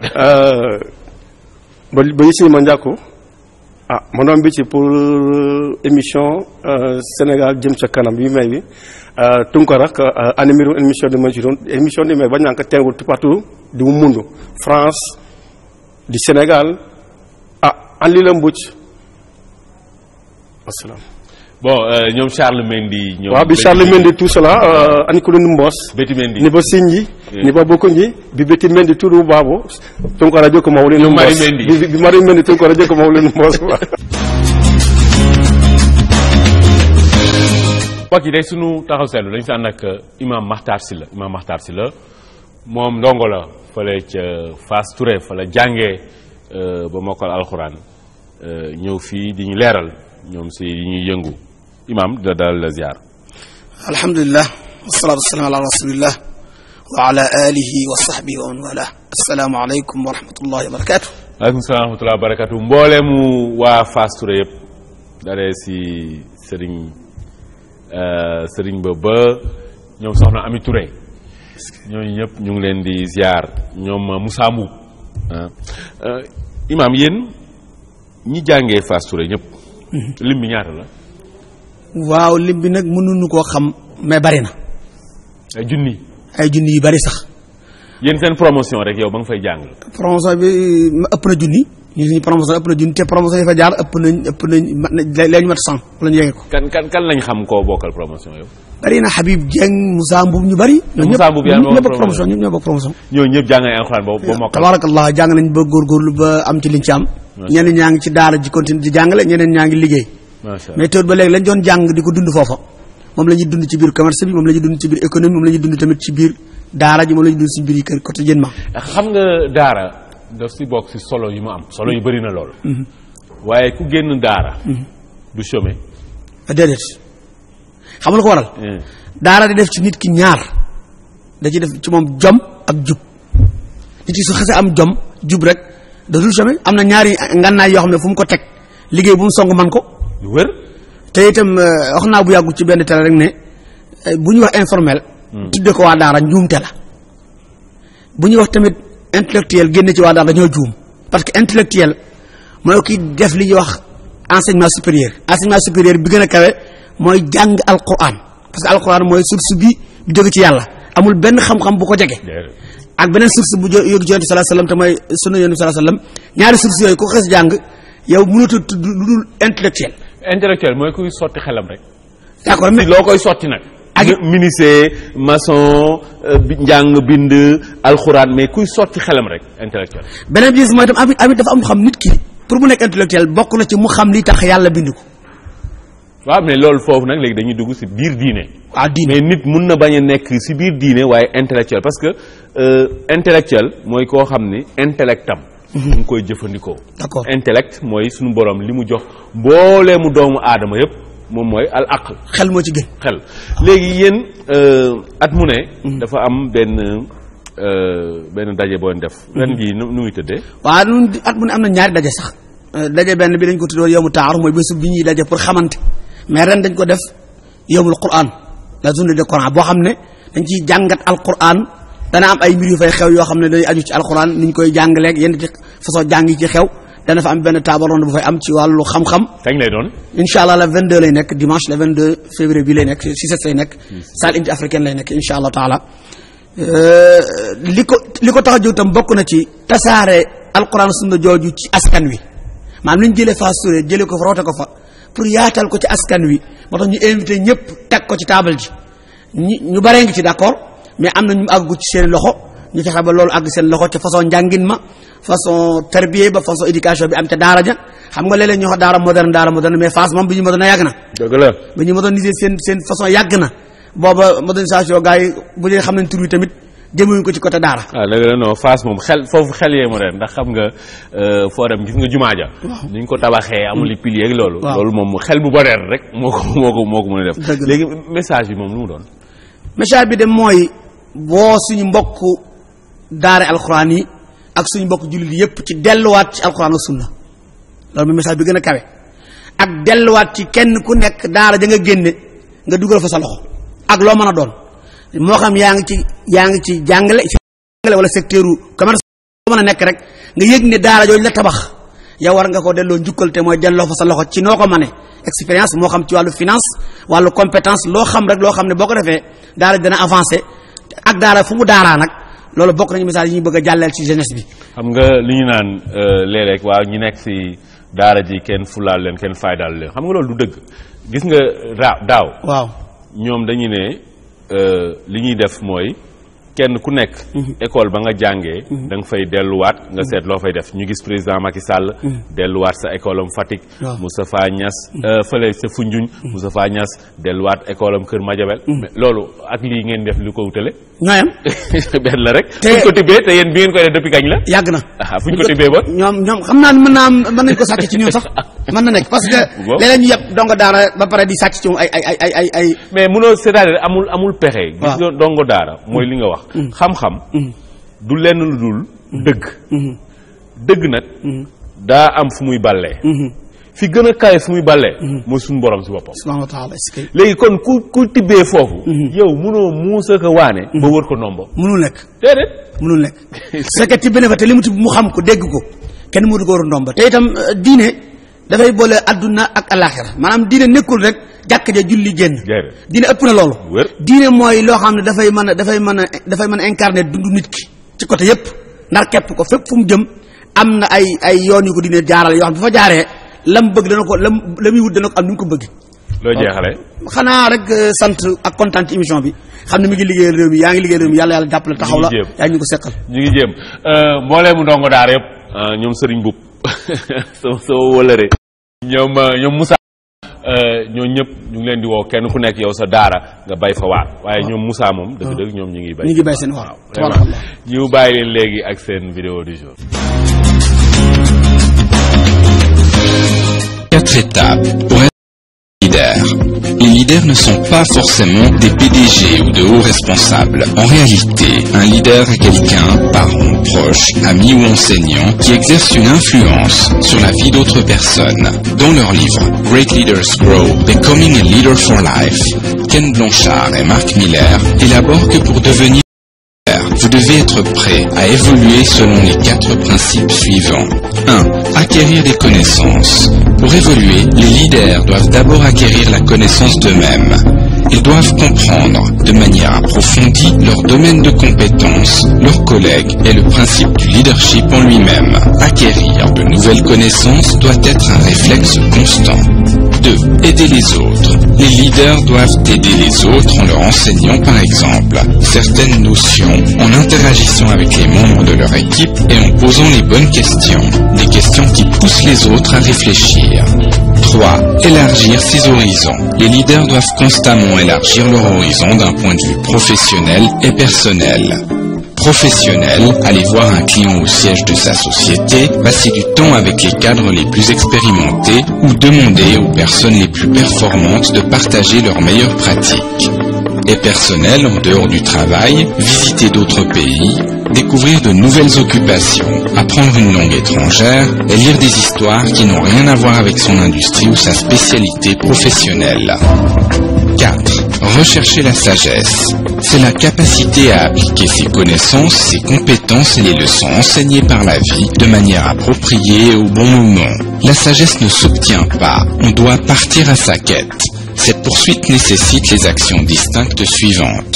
L'auto-évaluation, acquérir des connaissances et se comprendre soi-même avant de comprendre le monde. un compte-rendu honnête, apprendre des autres et poser 3 questions essentielles à ses collègues de travail. Par quoi dois-je commencer? Que dois-je continuer à faire? Et que dois-je arrêter de faire? Il n'est jamais trop tôt pour poser les bonnes questions. Demander conseil aux autres. L'on est tourné vers le futur si l'on demande l'avis des autres, et vers le passé si on leur demande un compte-rendu. Il s'agit de poser les questions suivantes. Quelles décisions ont le plus contribué à votre réussite? Que savez-vous aujourd'hui et que vous auriez aimé savoir il y a 20, 30 ou 40 ans? Le temps, les connaissances acquises par l'expérience nourrissent la sagesse. Celle-ci ne s'acquiert pas en une nuit. Cela peut prendre de nombreuses années, voire une vie entière. mbokk yi tey suñu jotaay lekk ak naan dañ si ànd ak Yacine Sall ak chef Michael Berthelot, qui est le chef du restaurant du Novotel et qui vient juste de lancer son nouveau restaurant, le N-Lounge. Yacine, bienvenue. Merci Tounkara. Chef Michael. Oui, bonjour Amadou. Sur le plateau de Sénégal ca Kanam. Et tu nous manquais parce que ça fait longtemps qu'on n'avait pas ça. Qu'est-ce que tu as? Eh bien, au marché Kermel, on a récupéré de la bonite, donc qui fait partie des produits qu'on a lancés dans notre bar tapas. Donc c'est un produit très populaire et qu'on trouve beaucoup ici sur les côtes de Dakar, et on en fait des petites conserves, dont la recette que je vous propose aujourd'hui, c'est la rillette de bonite façon Zanzibar. Rillette de bonite façon Zanzibar. C'est une question. Rillette de bonite façon Zanzibar. man defe naa ni mbégte la ma partagé plateau bi nga xam ne lekk ak naan ndax sénégalais yëpp ñoo si jariñoo. Chef na nga def. Magnifique. waaw kon nañu bàyyi le temps que mu préparé ak yooyu. donc ñu pour xool. Comment alors c'est quoi les ingrédients? Alors donc aujourd'hui bien sûr le produit phare c'est déjà une belle bonite. En général quand elles sont comme ça de 1,2 kg, 1,3 kg, c'est parfait à la maison pour faire une petite soirée entre amis. Donc nous, pour vous les présenter, on a levé un filet et puis après on les a coupés en petits morceaux pour vous montrer à peu près comment fallait le tailler. Donc dedans on rajoute des oignons, du curry d'Inde, des poivrons, du basilic, des oignons verts, du sel, de l'huile de soja qu'on a mis dans la petite bouteille ici. Oh bien. Voilà. Là, c'est de la menthe. Alors, le basilic au Sénégal est très bon. Donc, en général, à la fin des plats, juste pour rehausser un petit peu le goût. Alors, le chef Michael Berthelot, qui est un chef sur le guide Michelin, on veut te voir un jour avec des étoiles, hein? Et ça va venir, ça. J'aimerais bien. Ça va venir. Et donc, un futur chef étoilé qui est là et qui va donner donc aujourd'hui un cours de cuisine à tous ces grands chefs que sont les Néné Sané, les Demba Ndiaye, tous les grands chefs, les chefs Ali Baba, les chefs Pathé Wade. Et donc on va voir comment le chef va mijoter tout ça pour nous faire quelque chose de bon. Voilà, très bien, merci.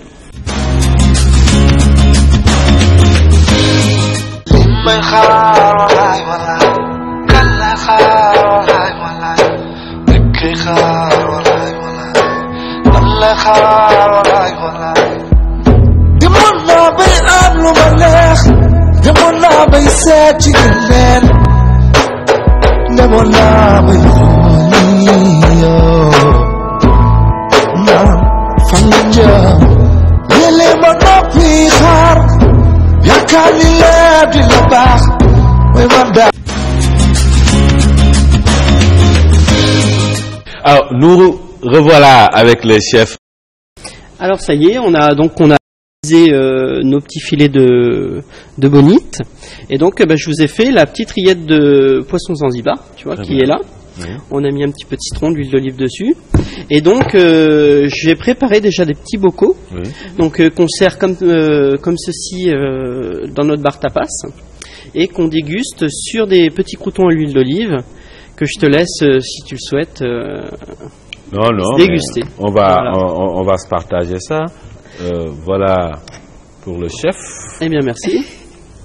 Voilà beaucoup. pour Yacine. Voilà pour Yacine. Merci. Donc c'est très croustillant. Et voilà pour tout le monde. Moi, tu sais, Yacine, man, comme moi, je mange pas trop. Je mange pour les autres, en fait. Chef, cela s'appelle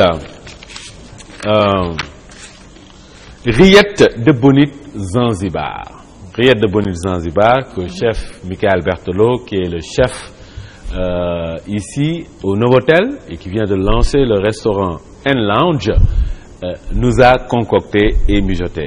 Yacine, koo koy lekkal? Man maa ngi koy lekkal chef d'abord, je mange ça pour vous. Oui, et merci. pour tous les téléspectateurs qui nous regardent. Sinon tamit di ko lekkal nag Ndeye Sall parce que defe naa ne moom Cambérène la dëkk ci booru géej bi kon defe naa su ma gisee plateau boo xam ne dafa ànd ak jën dama ko koy jagleel Sall Lam Tooro. waa Cambérène yëpp vraiment ñoom Ndeye Faly Ndiaye ñoo ñëpp lekkal leen ko. Chef, Oui. alors quel est le vœu que vous formulez par rapport à ça?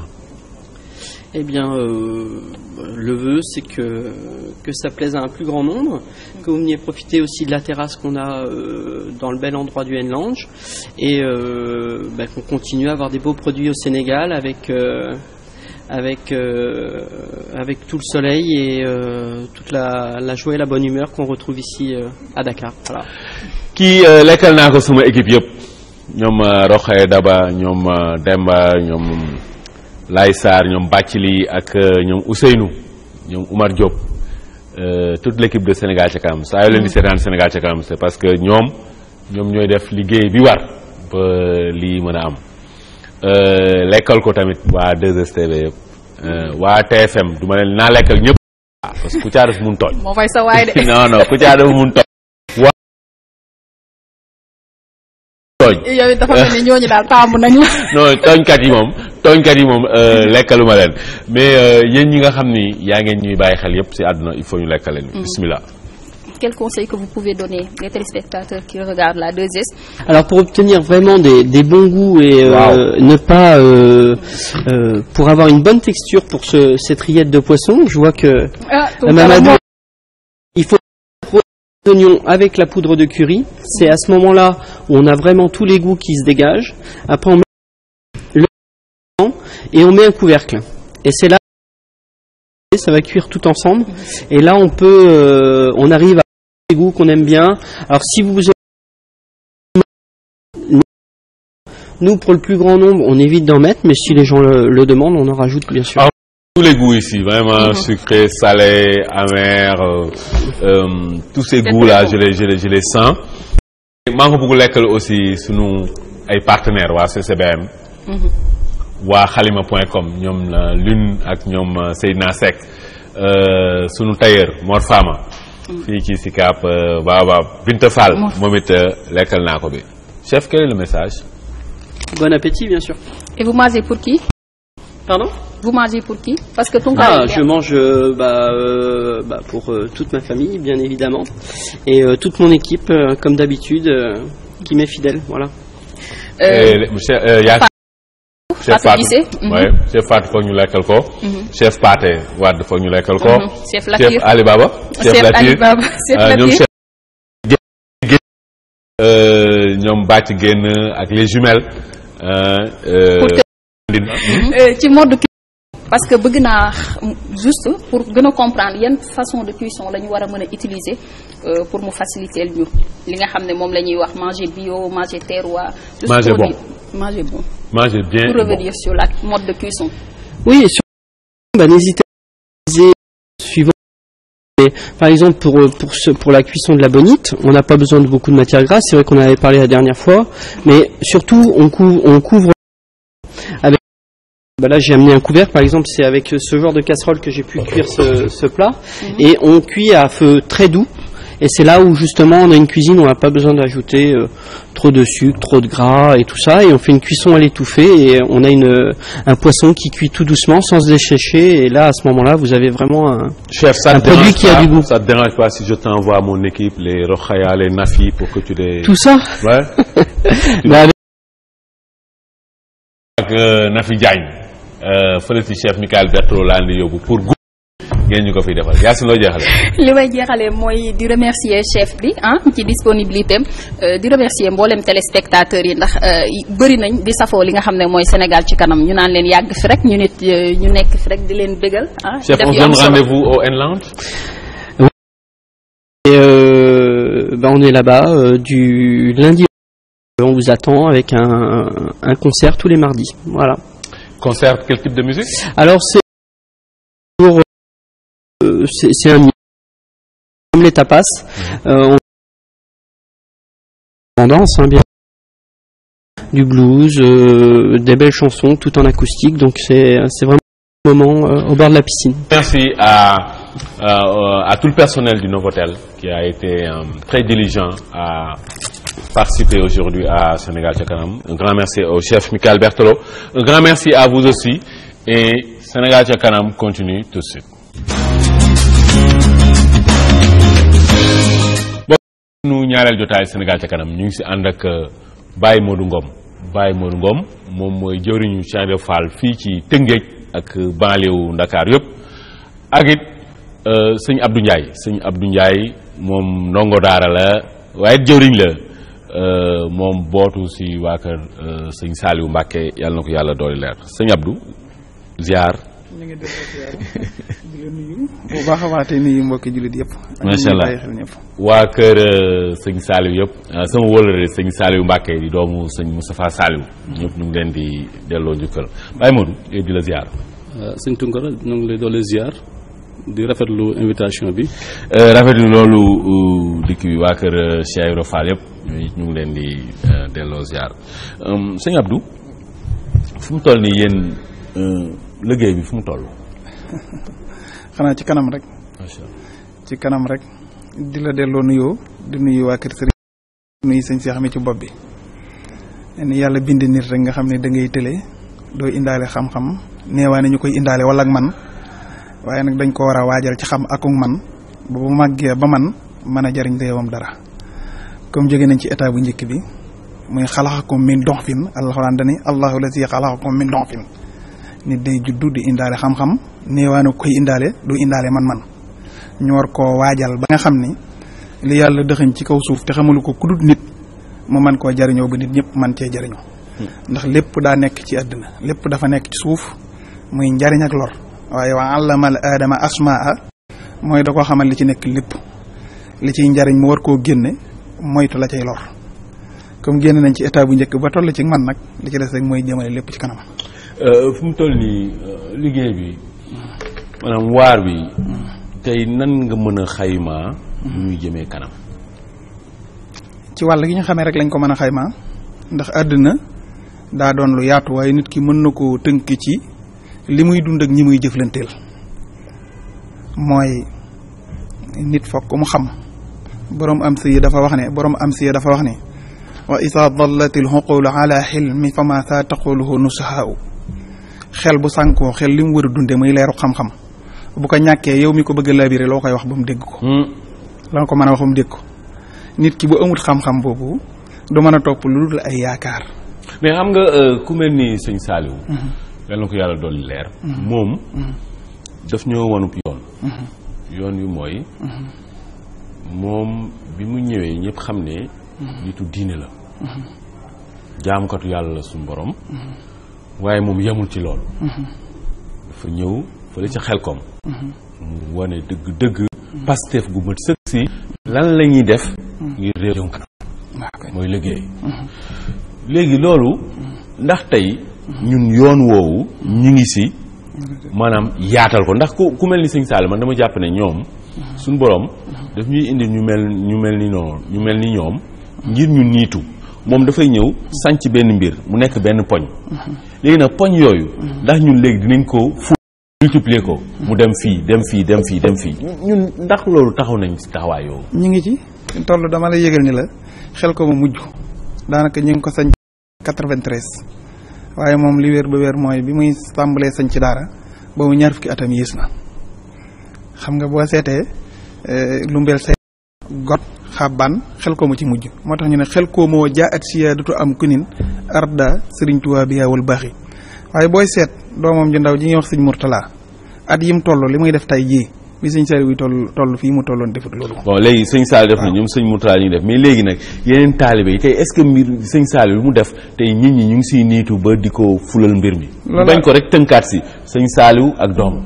ñun ñii ci loolu lañ nekk dama laa wax ni la xam nga nit ñaara ko wër alxuraan dani huwa lazi arda dalulan fam suufi minaakibiha yàllaa def suuf muy luñ tàggat ba mu nangu lépp ñun ñi ñëpp dañuy bay bu doon comme ku mel ni man bay laay def ak jàngale bay xam nga moom bi mu fi nekk benn sëñ amoon xel comme rek ci ni nga ko waxee ñoom ñooñu muy doon kenn ku nekk tey tas na ko ba kenn ku ne mi ngi ci feneen ñun ci dongo yi man. mais kan mu mel ni Xelkom tey ginnaaw sëñ Saliou.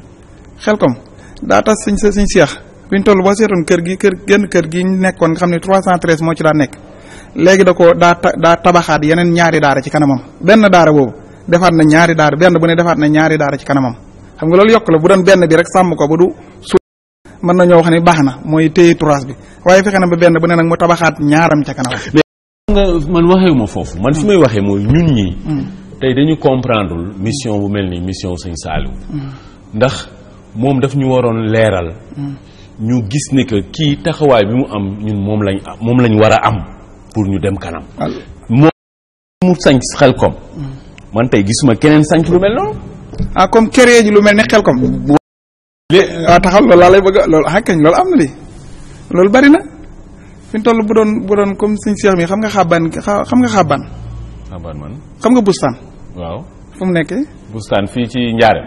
non moo nekk kata nga ko wax. waaw am na forêt bu nekkoon foofu fi ñuy wax ñuul wi. waaw foofu la sanc comme noonu foofu da koo sanc comme daara comme noonu ma ko sanc lu comme barab yu mel noonu lañ ko amee ñun ñii ngay gis bu dee comme ci ñun ñi àndal ñun sa gox boo xamante ni si comme loolu képp la maa ngi nag daa des te it moom am na beneen gox boo xam ne dañu koo jox comme loolu ñu ngi ciy tàmbali nag waaye daa àggagut moom sëñ Cheikh ci boppam waaye boo seetee moom aas bi mu am nag ba këree Xelkom ñooñu àgguñu waaye ñu ngi këree ay ruq-ruqaan yu ndaw rek man loolu dama ko gëm gis nga taxawaay Saliou si wàllum liggéey dafa mel ni rek taxawaay sëñ Moustapha sëñ Mouhamadou Moustapha moom bi mu ñëwee xëcc raay bi waaw xam nga xëcc raay day wane yoon misaal la si ku mën a xëcc raay mën na xëcc koom mën na xëcc suqaliku léegi ñun dafa mel ni ñun suñu jàngat dafay yem rek après si nit ki moom li mu def mais nit ki li mu def ñun nan lañ si niitu tamit loo xam ne dafa méngoog jamono nga sëñ Moustapha sëñ Modou Moustapha moom jamono ji nga xam ni moom ma nga doon dund loolu ngóoloon def na ko nan la ñuy niitu ñi def mais Tunkara dama lay leeral ci leen rek am na loo xam ne sàmm ko rek yokkute la sàmm ko rek comme yonent bi daa lay wax xam nga bi mu ñëwee lim sos bi mu matee dane sàmm yàqu rek loolu yokkute la kat sa xam nga comme li nga leeral sëñ ma ji ni bëgg na koo def am sas wum ci topp bi moom bi mu ñëwee xalaat na ni li ko war a liggéey ci fer ak béton armé ak yooyu mënu koo yanu am na lu bopp mën a def waaye loolu laaju ko moo taxoon mu xalaat ni nañ créer raay indi ko waaye tey xam nga sëñ ñun ndookaa bi ñu fa nekk Samba Yàlla Jóob yor wàllum ndox mi teenu pompe lañ daan roote léegi sëñ Cheikh am na machine buy gas forage ci boppam machine tellement nii xabaan mi ngi fi gas forage boo xam ni machine wutal boppam di ko gasal boppam loolu sëñ Saliou mosu ko woon a am te bëggoon na ko lool. dëgg la am na solo loolu ñun tamit. ñu liggéey gën di liggéey parce que xawal da nga wax léegi lu am solo. mooy sëñ Modou Moustapha. dafa gisoon ni que fer beek weñ wi. yanu bopp mënu koo yanu. bopp mënu koo yanu. waaw waaye nag am na lu defar lu ko mën a yanu. waaw muy otoraay. muy otoraay.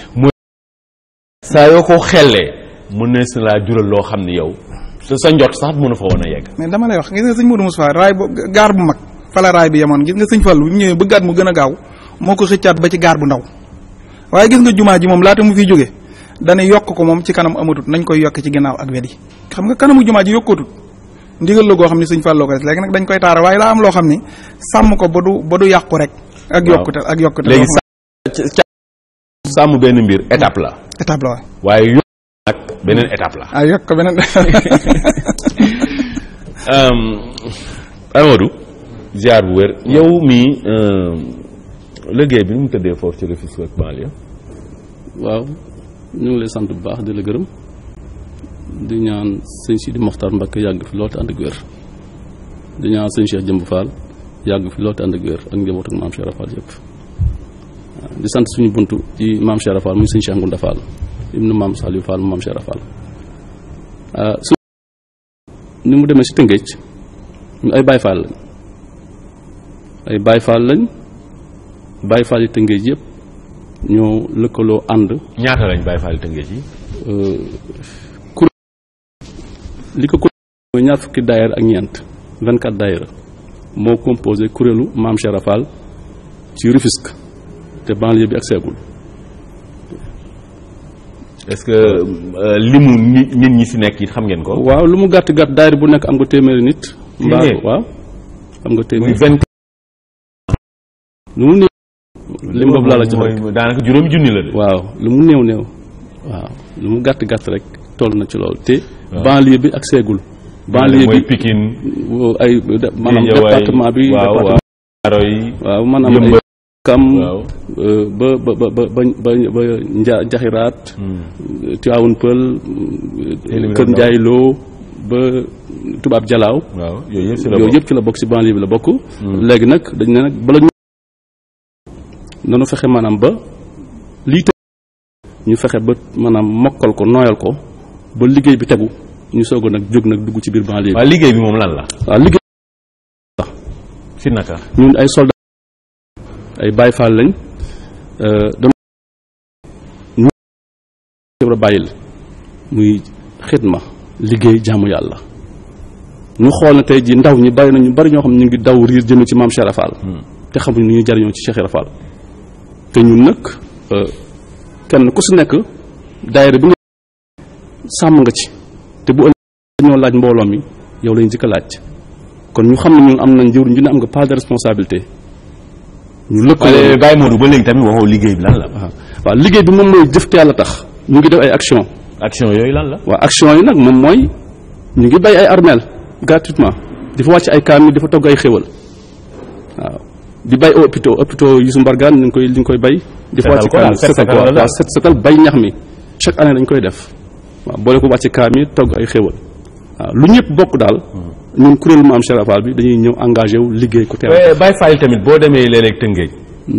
ngay romb foofu sa oto léeg-léeg Baye Fall dañuy gis ñu song sa oto naan la maanaam maajaal mais maajaal boo xam ne dafa xaw a agressif daal lu tax loolu. waaw xam nga da nga wax ne Baye Fall tey ji ñooñee di song nit ñi di leen laaj koo si jàppoon téye ko laaj kan mooy sa sëriñ du ne surtout Cheikh Ibra Fall mooy sama sëriñ mbaa ko Cheikh Ibra seexal maamam liggéeyal maam ba mu seexal ko du ne moom mooy sama sëriñ Baye Fall ñu ngi ci tool yi ñu ngi liggéeyal yàlla. ñooñu du ñu ay vrai Baye Fall. non Baye Fall da ngay sosoo ci njabootu maam Cheikh Rafal wala sa maam liggéeyal maam Cheikh Rafal ba mu gërëm ko. ku doon kooku rek du Baye Fall. non Baye Fall moom mooy xanaa bàyyi sa bopp la ndax Baye Fall tamit loolu Baye Fall dafay fexe nan lay mën a fexe ba bokk ci ñuy saraxe. yow mii doo maajaal. man duma maajaal damay fas yéene ñaan fexe ba bokk ci ñuy saraxe.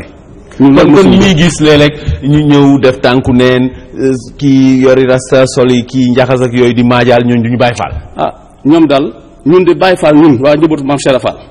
ñu bokk ci kër Cheikh Rafal te ñu ay Baye Fall ay noble lañ dañoo fas yéene liggéey te liggéey lañ leen jàngal ak jaamu yàlla. loolu am na solo de ndax xam nga laaj ñaan maajaal yooyu yëpp boo ko xoolee dafay dellu si waat si lu ñu jàngal si lislaam ne loxo bi joxe moo gën loxo bi nangu te yow boo fekkee nag yow sa àdduna yëpp da nga bugg nekk di nangu rek soo moytul ñiy joxe ñoom ñoo lay gën de te jaamu yàlla defe naa dafa bokk si jéem a fexe ba bokk si ñi gën waaye ba bokk si ñi nga xam dañuy laaj rek Baye Modou it bu ñuy wax Baye Fall it dañuy wax koo xam ne du julli du woor loolu tamit lu am la. waaw du ma julli du ma woor. yow doo julli doo woor. man du ma julli du ma woor te dama si fier nag ndax. tey ji boo demee tey xalif général de Baye Fall boo fa demoon tey ji julli duñu woor waaw te it ne maam Cheikh Rafal àndoon na Serigne Touba ci ñàkk julli ak woor gi noonu la tey njabootu Serigne Touba ak njabootu maam Cheikh Rafal noonu la ñu àndee. léegi ñàkk julli ak ñàkk woor gi moom daanaka mbirum Baye Fall la du mbirum jullit yëpp daal. waaw mbirum Baye Fall la ndax Baye Fall moom xam nga julli baax na lool waaye boo joxe tamit foo booy julli penk nga jublu. dëgg la waaye booy joxe foo taxaw joxe ñu nangu. lu wér. waaw kon nag moo tax Cheikh Fall féetewoo joxe ji rek jëf rek liggéey.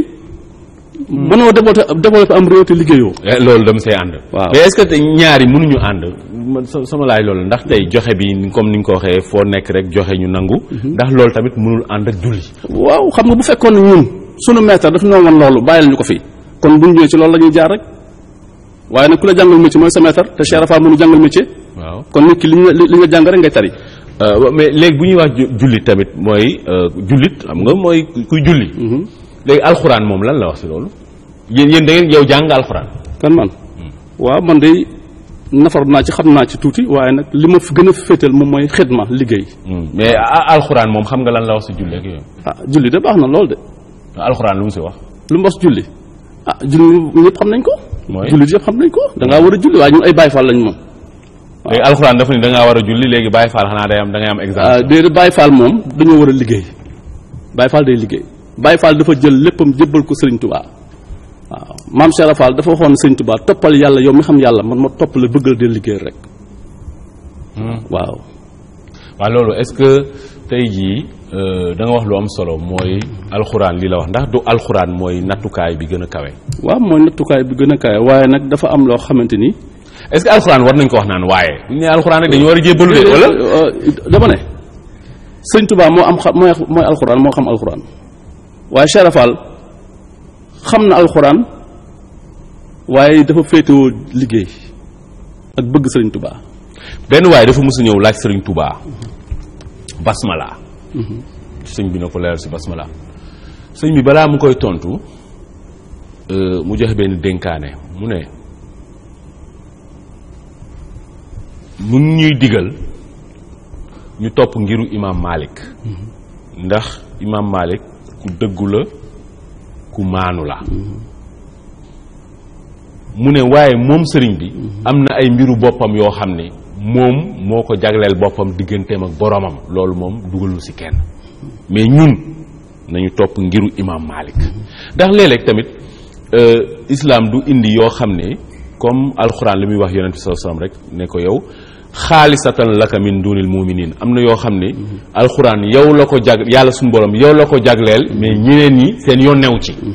est-ce que tamit affaire bi duñ ko nattee foofu xool ni que képp koy jullit li alxuraan wax yow daf la tënk waaye nag am na yenn yoo xam ne yenn gaañi nga xam ne dañu jokkook seen borom dëggantaan ñooñu ñoom ñoo ko yaayoo est-ce que affaire bi léegi du nekk man ma ñëw rek jéem a nag xool kooku nga xam ne moom fi mu yegg suñu borom man yegg ma fa may jéem a def lu muy def est-ce que boobaa man du ma juum.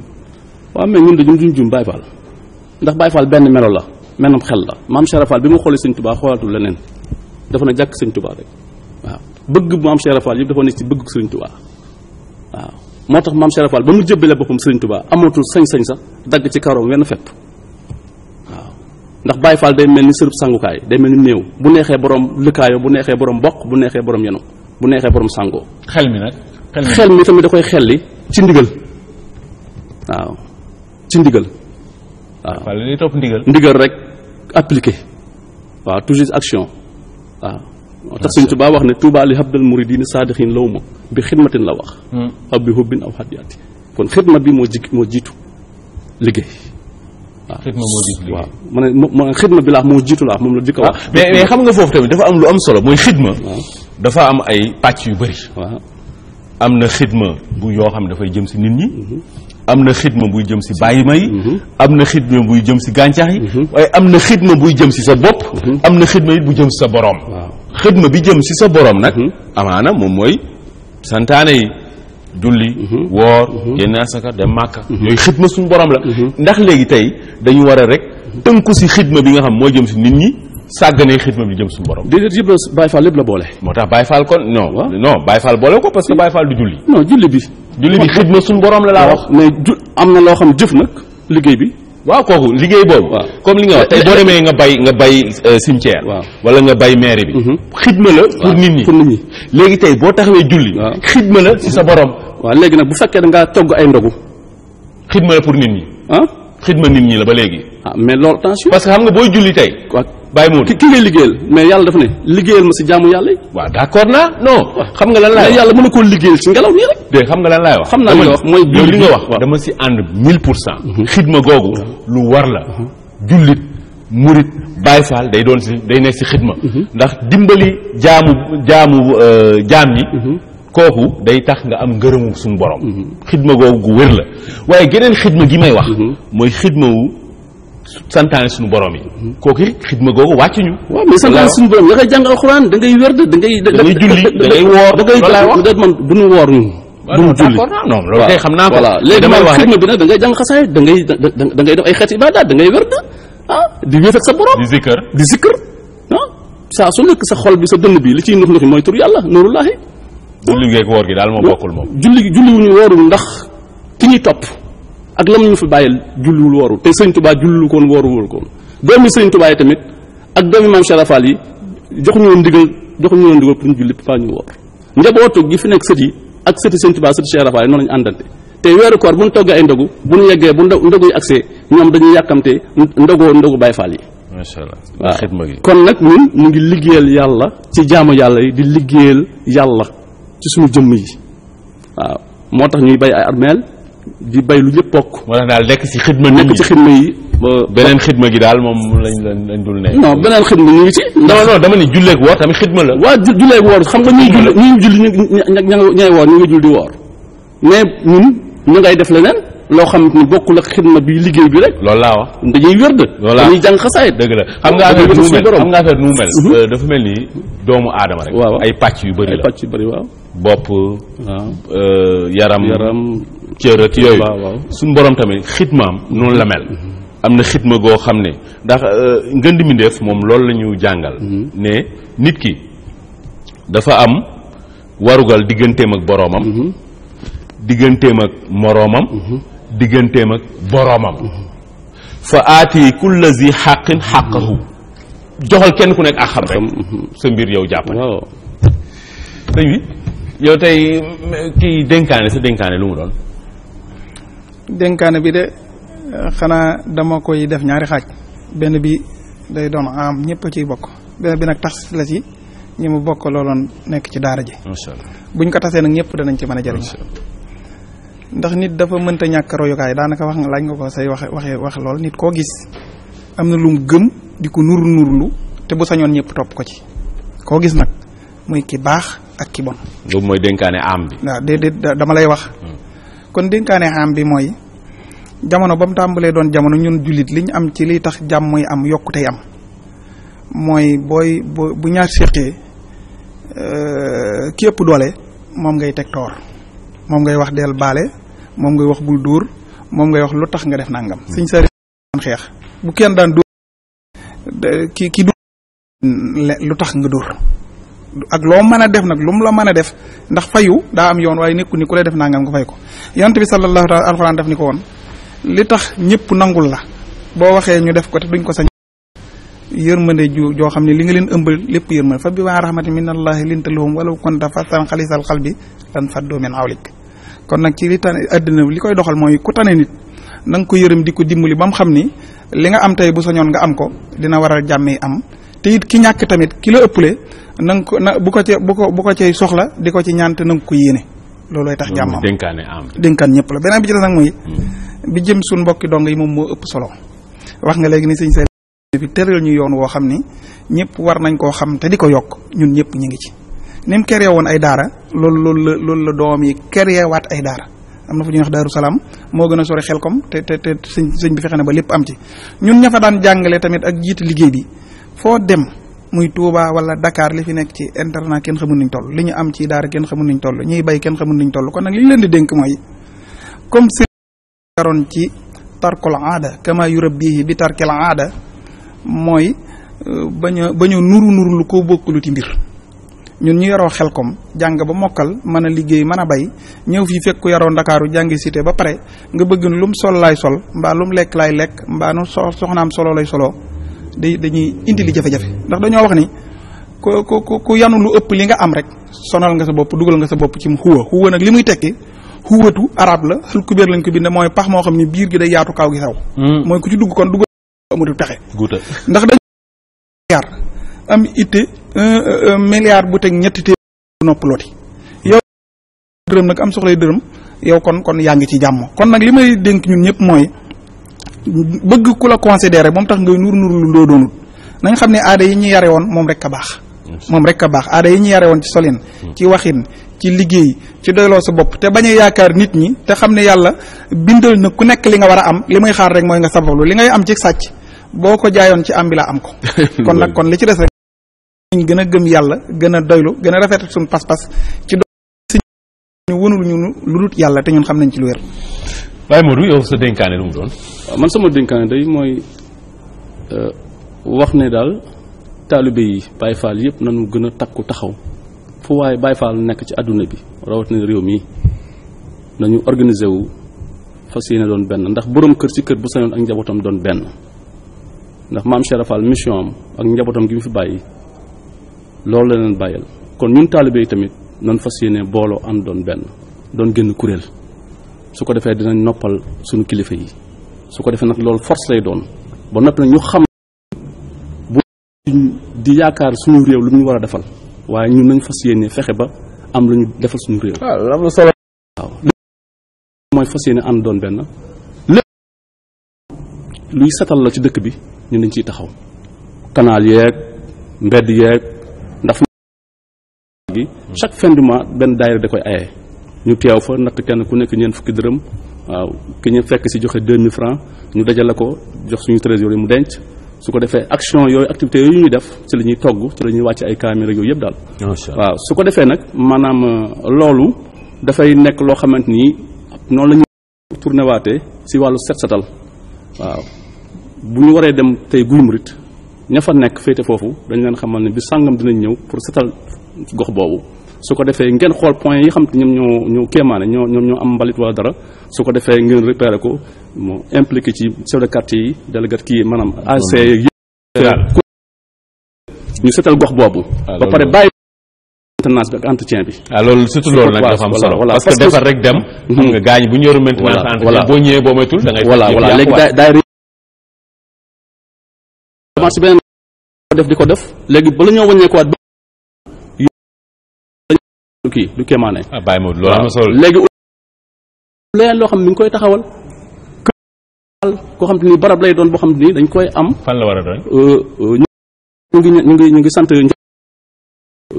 ba moom nanu ba may ñu fukki terrain ak 10 fukki tonnes ciment foofu ngeen ko waaw léegi nag waaw ci boori autoroute à péage bi pour ñu tabax ko fa di fa mën a tàggat ndaw ñi di leen jàngal métier di former jigéen ñi ci ay teinture yi doon ak ñaw loolu am na ñu ngi tamit appel aussi waaw président de la République Macky Sall pour que xam ni maanaam Sénégal bi muy woote bi mu bëgg ak fa mu bëgg mu yegg bu ci dugalee Baye Fall yi jox leen seen gëdd yaakaar na réew mi dina gën si jëm si kanam ndax ki xam day liggéey te kenn du ko fay di setal te kenn du ko fay suñ ko joxee ay moyens poussé ko rek dëkk bi dina mel na mu war a mel te it man suñu slogan dafa nekk un Baye Fall une poubelle waaw loolu suñu slogan la te loolu ñu ngi koy commencé di ko taxawal Tëngéej un Baye Fall une poubelle Baye Fall bu nekk benn poubelle waaw pour setal daal pour setal waaw te it ñu ngi sant aussi de passage sunu maire muy Daouda Niang recevoir na kuréelu Maam Cheikh Fall gi waxtaan nañ en partenariat pour que maanaam li xam moom mooy caniveau Tëngéej yi ak maanaam boulevard yeeg ak surtout Tëngéej bi ñu àndante ko en partenariat pour fexe Tëngéej mbalit jeex fa salte jeex fa loolu am na solo lool gërëm Baye Modou Ngom moom waa kër Cheikh Fall fii ci Tëngéej ak banlieue bu Ndakaaru sëñ Abdou Ndiaye moom di ndongo bokk si waa kër sëñ Saliou Mbacké na ko yàlla dooli leer gërëm sunu mbooleemu partenaires yi nga xam ni ñoom ñoo àndoon ak ñun si jotaay bi ñoom CCBM ak waa xalima.com jotaay bi saa yu leen soobee mun ngeen dem xalima.com ngeen seetaan ko gërëm tamit sunu ñawkat di Mor Fama Dioum fii ci Sicap Baobab sunu ay techniciens ñoom Roxay Daba Mbodj ak Demba Seck ñoom Lay Sarr ñoom Ousseynou ñoom Bàccili ak Oumar Diop ñoo ñëpp delloo njukkal mboolem ñi nga xam ne ñu ngi bàyyi xel si àdduna bi yëpp waa Italie ñoom Ëmma Fall dig daje ëllëg bu soobee yàlla wasalaam